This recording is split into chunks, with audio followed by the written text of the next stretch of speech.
ఇదిగో స్వస్థత నొందితివి, మరి ఎక్కువ కీడు నీకు కలగకుండా ఉండటానికి.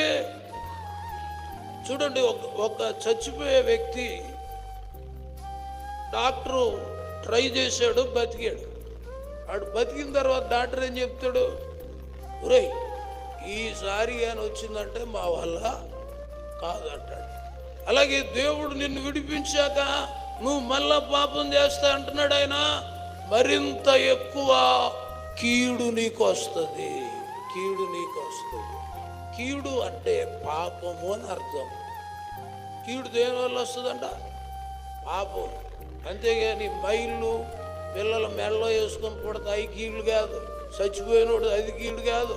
ఆ గుడ్డలు వేసుకోవడం కీళ్ళు అవి కాదు. పాపమే కీడు. దేవుడికి స్తోత్రం.